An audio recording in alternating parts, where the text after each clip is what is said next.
nous n'avons pas changé de cap. Comme vous avez mentionné, dès la prise de fonction, on avait la priorité qui demeure la sécurité. La sécurité, la paix et la stabilité. On n'a pas changé de trajectoire. C'est la suite logique de la vision que nous avons déjà tracée dès le début. Évidemment, il y a des interprétations par et d'autre de cet accord, mais nous pensons que nous sommes sur la bonne voie. Et cet accord est un instrument qui va nous amener vers la paix. Mais il faudrait que tout le monde se mette derrière et travaille dans ce sens-là.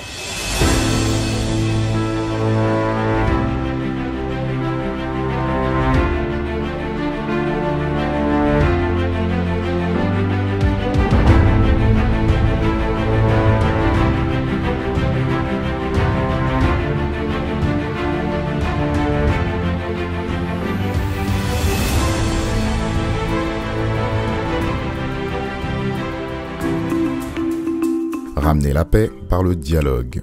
Tel est le postulat auquel se tient le président de la République centrafricaine depuis le début de son mandat. Dès avril 2016, sa volonté se traduit sur le plan intérieur par la mise en place d'un cadre de dialogue entre le gouvernement et les groupes armés.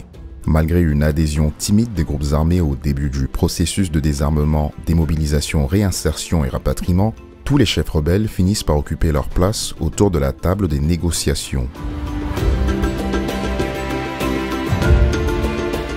Sur le plan extérieur, le souhait du président Faustin-Archange Touadéra est de fusionner en une seule toutes les initiatives de paix menées par certains pays voisins de la République centrafricaine et par les organismes internationaux concernés par la crise dans son pays. Le 10 novembre 2016 au Tchad, celui-ci initie et enclenche une diplomatie active. Lors d'une discussion le 21 juin 2017 à Bruxelles, la dite diplomatie finit par confier à l'Union africaine le leadership du processus de paix en Centrafrique. Le 17 juillet 2017 à Libreville, une seule et unique feuille de route pour la paix et la réconciliation en République centrafricaine voit le jour. Le groupe international de soutien à la République centrafricaine créé à cette occasion se charge de la bonne exécution de cette feuille de route. Il comprend l'adhésion de l'Union africaine, la Communauté économique des États de l'Afrique centrale, la Conférence internationale sur la région des Grands Lacs, des pays tels que l'Angola, le Congo, le Gabon et le Tchad. Toutes ces entités désignent des représentants pour former le panel de facilitation. C'est ce panel qui est le maître d'œuvre des accords de Khartoum avec les appuis financiers et logistiques des Nations Unies à travers la MINUSCA, sa mission de maintien de la paix en Centrafrique. Le panel de facilitation reçoit aussi le soutien de l'Union européenne, de l'Organisation internationale de la francophonie, des États-Unis d'Amérique, de la France, de l'Italie et bien d'autres partenaires de la République centrafricaine. La feuille de route pour la paix et la réconciliation en République centrafricaine prône des discussions directes entre les parties prenantes que sont le gouvernement centrafricain et les groupes armés engagés dans le processus de DDRR. Elle instaure en arbitre l'ensemble de la communauté internationale, témoin de ce long processus. C'est à juste titre que le président Faustin-Archange Touadéra évoque les accords de Khartoum comme la réalisation la plus déterminante de la 3e année de sa mandature. Inébranlable dans sa démarche vers la paix, il brise plusieurs barrières psychologiques quitte à s'y prendre à deux fois pour constituer un gouvernement conforme à l'esprit de l'accord politique pour la paix et la réconciliation obtenu à Khartoum et signé en Centrafrique le 6 février 2019. La mise en œuvre de cet accord pour la paix et la réconciliation commence par la formation d'un gouvernement inclusif. Le 25 février 2019, le président Faustin-Archange Touadéra confie la composition du gouvernement au nouveau Premier ministre Firmin Grebada. En effet, sa mission est de constituer un gouvernement adhérent des délégués des groupes armés dans le but de créer les conditions d'un retour à la sécurité et à la paix sur toute l'étendue du territoire. Aujourd'hui, avec l'accord politique pour la paix et la réconciliation, nous sommes déterminés à aller vers la paix. Nous l'avons montré, les partis à l'accord le montrent. Donc aujourd'hui, nous sommes convaincus qu'en travaillant ensemble, en créant les conditions d'un retour de la sécurité et de la paix, nous aurons donc la possibilité de résoudre les problèmes de l'école, les problèmes de l'eau potable, les problèmes des infrastructures de santé, des infrastructures routières. Vous avez parlé de certains secteurs productifs tels que l'agriculture et les mines. Avec la paix, l'État pourra donc se redéployer, reprendre donc le contrôle des zones minières et y assurer sa souveraineté. Et donc ça permettra à l'État de lever l'impôt, de percevoir les taxes, de commercialiser et donc de percevoir les taxes sur la commercialisation de ces produits. C'est de tout cela qu'il s'agit. Également, comme vous le savez, avec la paix, les paysans auront la possibilité de reprendre le chemin des champs. C'est-à-dire que ça nous permettrait de relancer l'agriculture. Donc, la paix est au centre de toutes les préoccupations qui sont aujourd'hui les besoins essentiels de nos populations. C'est pour ça que le président de la République l'a compris et nous travaillons ardemment pour le retour de la paix et de la sécurité, pour nous permettre donc de régler l'ensemble de ces questions. Le mois de mars 2019 célèbre le 3e anniversaire du retour à l'ordre constitutionnel de l'État centrafricain. Ce pays en processus de sortie de crise suit un plan de relèvement et de consolidation de la paix. Ce plan, à ce stade, préconise dans son 3e pilier la nécessité d'assurer le relèvement économique et la relance du secteur productif du pays. Il est mis à mal par l'inaccessibilité d'une grande partie du territoire, malgré la présence d'une force onusienne de plus de 10 000 hommes dans le pays depuis 2014. Le pari mené par le président de la République en créant un gouvernement inclusif est le déploiement de sa politique sur tout le territoire afin de répondre aux besoins, souvent primaires, de la population centrafricaine.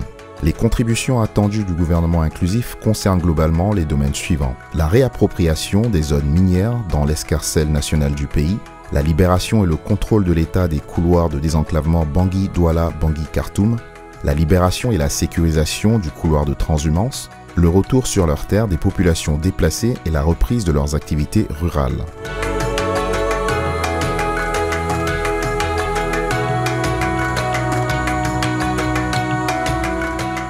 Les dividendes de paix est le terme consacré aux retombées attendues de l'accord politique de paix et de réconciliation. Le ministre des Mines et de la Géologie, M. Léopold Mboli-Fatran, qui pousse son secteur vers l'industrialisation, espère que la levée des sanctions du processus de Kimberley va constituer une de ces dividendes. Le secteur minier attend avec impatience l'autorisation des ventes de diamants issus des préfectures de la Ouaka et de la Haute-Koto. Cette décision va encourager les industriels prospectés ces dernières années à investir massivement en Centrafrique. Nous sommes aujourd'hui très confortés par, comme je l'ai dit encore, par cet accord de paix qui pour nous est aujourd'hui une condition sine qua non pour que nous puissions reprendre pied, reprendre des activités dans les zones minières qui n'étaient pas encore sous le giron de l'administration. Nous pensons notamment, comme je vous l'avais dit, et ma pensée va droit aujourd'hui à la mine de Ndashima, qui aurait pu être pour la République africaine un secteur, une industrie qui aurait beaucoup pu apporter à la caisse de l'État. Nous avons perdu beaucoup de temps. La question de la sécurité dans cette zone a fait que nous avons tout le temps fait des dispenses de prolongation, la construction de cette mine. Et je pense que l'occasion nous est donnée, cette fois-ci, de pouvoir mettre pied à l'intérieur du pays, notamment en commençant par Bambari, pour que la mine des ciments puisse fonctionner et à mettre pied dans les zones où, comme je vous l'ai dit toujours, il y a la qualité du diamant, on le trouve dans l'est du pays, notamment à Bria, à Zako et à Rodo.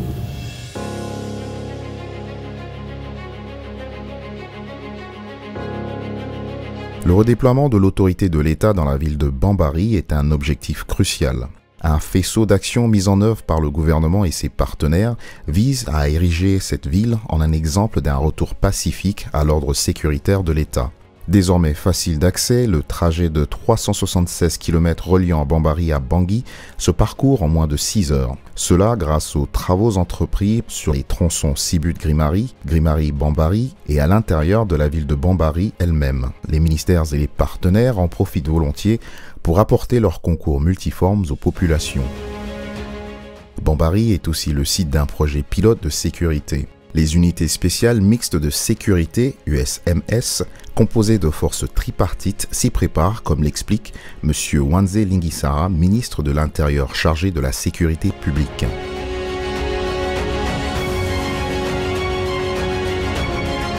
Aujourd'hui, c'est des avancées et des avancées significatives. Pas plus tard qu'il y a 10 jours aujourd'hui, nous rentrons de Bombari pour faire le lancement officiel de la mise en place des unités spéciales mixtes d'intervention, des USMS. Donc ces unités, les groupes armés, notamment de UPC, commandés par Ali Daras, est venu personnellement avec ses hommes, se joindre aux policiers, gendarmes et FACA. Nous attendons 2000 hommes des groupes armés qui vont se mettre ensemble avec nos forces de défense et de sécurité pour travailler avec les consignes particulières sous le commandement de l'état-major des forces armées centrafricaines et la MINUSCA qui est censée coiffer toutes ces opérations. D'ores et déjà, nous sommes tenus de passer par le DDR. Parce que les hommes, les 2000 hommes qui seront là, seront dotés en armement par les forces armées centrafricaines avant de les redéployer sur le terrain. Il est prévu une formation de 2 mois qui sera donnée par la MINUSCA. Donc, à l'issue des 2 mois de formation qui sera donnée, ces hommes seront repartis dans les différents contingents qui seront mis en place pour travailler sur le terrain. La sécurisation des couloirs de transhumance fait partie des futures missions des unités spéciales mixtes de sécurité. L'élevage bovin contribue traditionnellement au produit intérieur brut de la RCA. Estimé à 18% du PIB en 2012, soit environ 60 milliards de francs, cette contribution de l'élevage est une des dividendes de paix sur lesquelles compte le secteur rural. Le ministère de l'Élevage, avec notamment l'aide de l'Organisation des Nations Unies pour l'alimentation et l'agriculture, anticipe la régulation du secteur en installant un nouveau marché à bétail d'une capacité de 6000 bœufs à Boboui 2, près de Bangui. Comme le dit M. Feizouré, ministre de l'Agriculture et du Développement rural, le secteur prépare bien le déploiement dans tout le pays.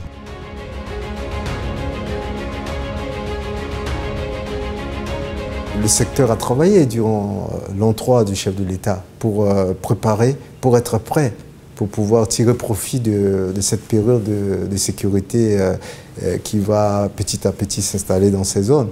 Vous avez vu dans le cas de ces reprises des activités à Bombari, quand tu veux rentrer dans la ville, avant le pont, vous allez voir avec les partenaires comment on a organisé les jeunes autour de la filière maraîchère. Juste à l'entrée de la ville, est-ce que vous voyez? Donc ça c'est un message fort pour dire, c'est-à-dire dès que la paix arrive, il faut que l'agriculture soit présente pour accompagner la paix. Et Bombari, c'est aussi la culture du riz. On a un bassin risicole qui est là et que on doit travailler dessus pour augmenter la production et puis transformer sur place. Et aussi, on a un grand centre de recherche à cause de l'insécurité, on n'était pas présent, mais avec ce retour, on va se réinstaller à Bombari. Et donc Bombari, pour nous, c'est une zone agricole spécialisée dans la production du riz, dans la production du maïs.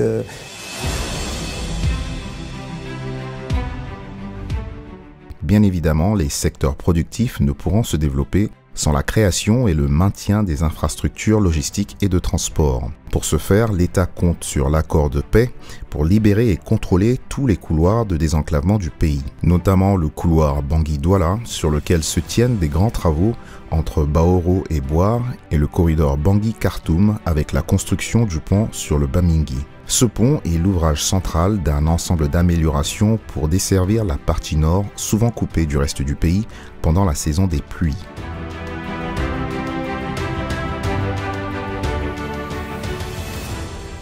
Ce mois d'avril 2019 enregistre les premiers succès sur le plan humanitaire de l'accord politique de paix et de réconciliation.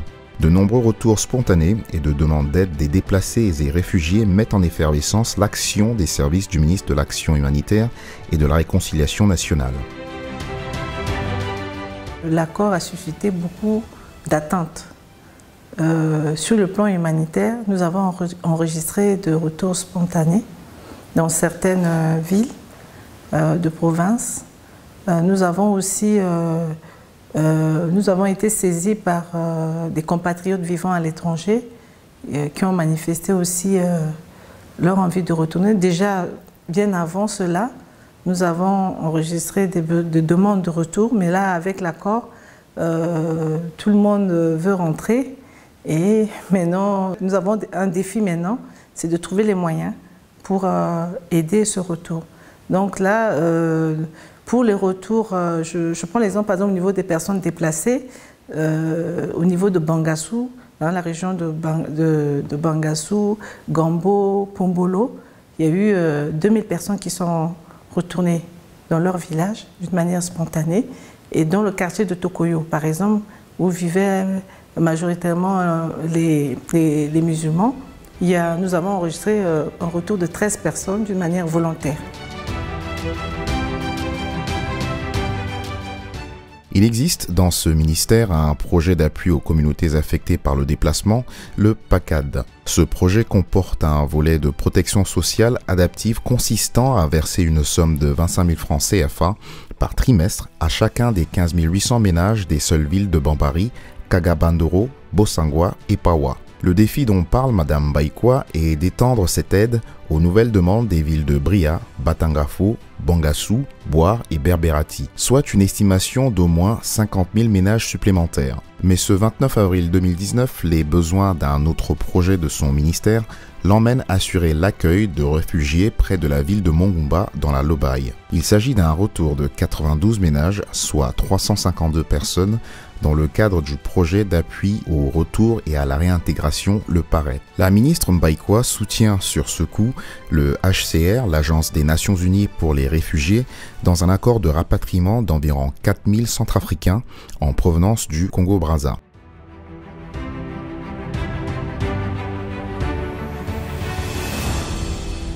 Malgré de fortes tensions sécuritaires visant à anéantir le rétablissement de la paix lors de cette troisième année, le gouvernement centrafricain renforce sa restructuration partout où cela est possible. C'est le cas des forces armées centrafricaines qui accélèrent leur montée en puissance. Toute la chaîne de commandement se rétablit et se renforce grâce aux nombreuses contributions de ses partenaires. Ce 19 avril 2019, au camp Kassai, le UTM termine la formation opérationnelle du 4e bataillon d'infanterie territoriale. Ce sont 300 militaires formés pendant 3 mois aux fondamentaux de leur métier et à un savoir-faire tactique qui rejoignent le rang de 3700 hommes et femmes aptes au déploiement sur le territoire. Cette formation suit celle du bataillon amphibie sorti en janvier 2019 et celle de l'armée de l'air. Le 27 avril, au centre d'instruction de Berengo, les encadreurs russes rendent aux forces armées centrafricaines 317 militaires formés au maniement d'armes et aux techniques de combat. Ces éléments constituent le bataillon amphibie en charge de la protection des villes situées le long des frontières fluviales. C'est la 7e promotion formée dans le cadre de la collaboration avec la Russie.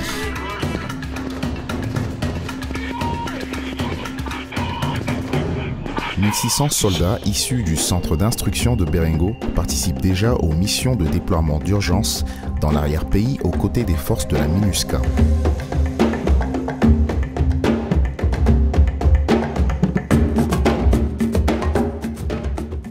C'est vrai, il faut des armes pour notre armée, mais il faudrait aussi de la logistique pour accompagner tous ces déploiements sur le terrain. Nous avons bénéficié de plus d'une 60aine de véhicules, tout confondus, les gros porteurs et les véhicules de patrouille offerts par les États-Unis d'Amérique, qui, en plus des dons, sont en train de nous construire des bases logistiques pour faciliter l'approvisionnement de nos militaires qui seront en redéploiement sur le terrain. Nous avons reçu aussi des véhicules de la Chine, offerts par un partenaire de la République centrafricaine. Et en plus des véhicules, nous avons reçu aussi des bateaux qui ont été offerts, plus d'une, je crois que nous avons reçu 6, 2 de grande capacité de plus de 40 personnes et 2 de capacité moyenne. Donc notre bataillon amphibie qui a la charge de la sécurisation de nos frontières fluviales sont aujourd'hui équipés. Dans le domaine de la santé, la ville de Pisa reçoit ce 25 avril 2019 le projet pilote de la couverture sanitaire universelle. L'idée est de regrouper sur une même plateforme tous les services de santé pour en faciliter les accès aux populations. Le ministre de la Santé et de la Population, le Dr Pierre Somsé, formule cette réponse aux préoccupations du président Faustin-Archange Touadéra, qui désire améliorer la santé et le bien-être de la population centrafricaine. Le ministre Somsé veut démontrer par l'organisation de cette journée que cet objectif est possible si le président impulse 10 projets spécifiques dans le domaine de la santé, comme rapprocher les hôpitaux des citoyens et non laisser les pauvres populations chercher un hôpital à des centaines de kilomètres quand l'état critique de leur santé les y oblige. Le président de la République s'approprie ces 10 domaines d'impulsion de la santé et compte y apporter des solutions avec le concours de ses hôtes de marque du jour. Il s'agit de M. Zhang Jianbeng, vice-président du Comité national de la conférence consultative du peuple chinois, et le Dr Séverin Van Zielander,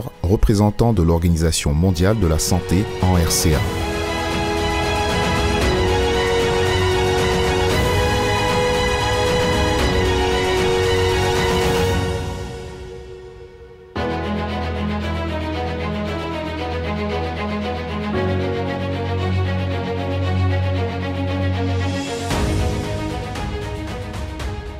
Les problématiques d'énergie et d'eau potable font aussi partie des priorités du président Touadéra. Plusieurs projets concourent à y apporter des réponses significatives d'ici 2020. Le ministre de l'Énergie et de l'Hydraulique compte ajouter 40 MW à la capacité de l'offre actuelle d'électricité, dont 20 MW en provenance du champ solaire de Danzi, 10 MW du dédoublement des turbines de Boili 2 et 10 MW produits par 4 groupes thermiques au niveau de l'ENERCA. À ces solutions énergétiques s'ajoute l'augmentation de la capacité de stockage des produits hydrocarbures à Kolongo avec la construction du bac 15. Un projet d'amélioration des services d'eau et d'électricité prévoit d'étendre le réseau de transport électrique et de changer à terme 44 km de canalisation principale de la distribution d'eau potable dans la ville de Bangui. Quant aux provinces, elles enregistrent une augmentation significative d'accès à l'eau potable ces 2 dernières années grâce à de nombreux forages construits par les partenaires de la RCA. Mais ce mois d'avril 2019, la forte sécheresse qui sévit dans le pays vient rappeler au gouvernement l'urgence de la situation.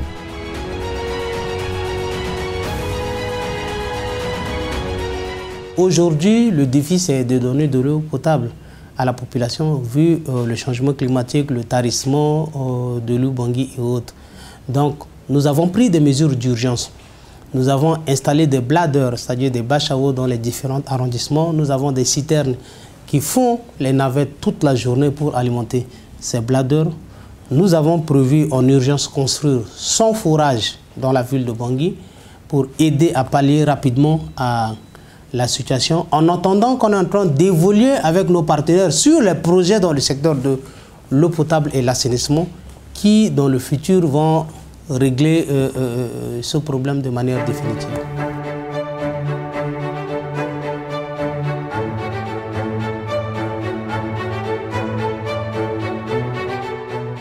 En commémorant la 3e année du retour à l'ordre constitutionnel, le président de la République ne retient que la signature de l'accord politique pour la paix et la réconciliation. Pour lui, le défi réside en la capacité du nouveau gouvernement inclusif à exécuter la mise en œuvre de l'accord, ce, malgré les difficultés que l'équipe gouvernementale va devoir affronter, comme l'évoque le ministre de la Communication et porte-parole du gouvernement, M. Maxime Kazagui.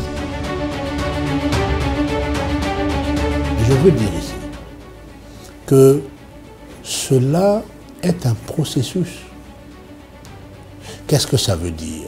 Ça veut dire que demain, après-demain, dans un mois, dans une semaine, il pourrait advenir des incidents dus à des hommes incontrôlés, dus à une mauvaise foi, dus à une manipulation. Mais ce n'est pas parce qu'il pourrait, que Dieu nous en garde, y avoir des incidents que cela voudrait dire que le processus est mis à mal. Le travail de nous tous, c'est justement de gérer les incidents, de faire en sorte qu'ils soient mineurs ou marginaux et d'avancer vers la mise en œuvre progressiste, mais certaine et durable de l'accord de paix et donc des dividendes. La mise en œuvre de cet accord nécessite la mobilisation de nouvelles lignes budgétaires. L'élargissement de l'effectif du gouvernement inclusif n'est qu'une infime partie des efforts que doivent effectuer le gouvernement, comme le souligne le ministre des Finances et du Budget, M. Henri-Marie Dondra. Chaque décision prise dans cet accord a un impact budgétaire, ce qui fait que forcément pour nous, il faudrait non seulement arriver à affiner chacun de ces charges financières et de voir comment nous pouvons arriver à les mettre au niveau du budget. Ce sont de nouvelles dépenses qui sont pour nous essentielles. Le président de la République a dit ceci, que la guerre a un prix, mais que la paix en elle-même n'a pas de prix. Donc cela veut dire que pour nous c'est essentiel d'arriver à trouver des solutions idoines en matière de prise en charge financière pour justement accompagner la mise en œuvre de cet accord. Comme vous le savez, les différentes parties prenantes à cet accord ne sont pas forcément que les groupes armés, mais il y a aussi la communauté internationale, vous avez l'Union africaine, vous avez l'Union européenne, vous avez aussi les pays limitrophes de la RCA qui se sont portés garants pour la mise en œuvre de cet accord. Donc je pense qu'avec l'aide de tous, nous pourrons arriver à une très bonne mise en œuvre, tout en accompagnant cette mise en œuvre des financements additionnels. Le président Faustin-Archange Touadéra s'attelle déjà à réunir les moyens nécessaires à la mise en œuvre de son accord pour la paix. Il parcourt les salons d'affaires pour inciter à investir en Centrafrique ou les conférences internationales lors desquelles il soutient des plaidoyers en faveur de l'urgence de son pays. Le ministre de l'économie, du plan et de la coopération, M. Félix Moloua, anticipe l'utilisation de ces dividendes de la paix.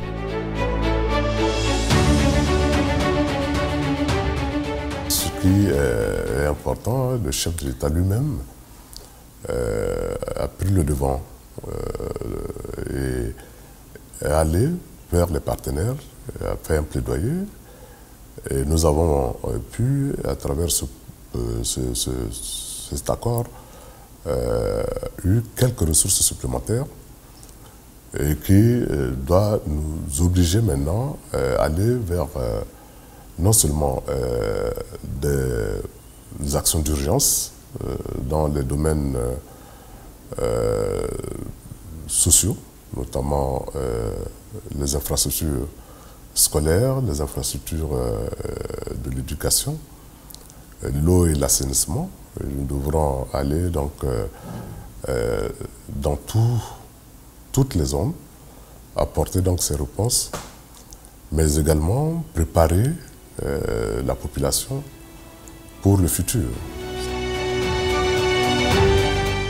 La foi du président Faustin-Archange Touadéra en cet accord pour la paix et la réconciliation se fonde sur le pouvoir d'arbitrage du groupe international de soutien à la République centrafricaine. Par ce groupe de soutien, la communauté internationale est témoin de sa ferme volonté et de ses actions audacieuses pour aller vers une résolution pacifique de la crise dans son pays.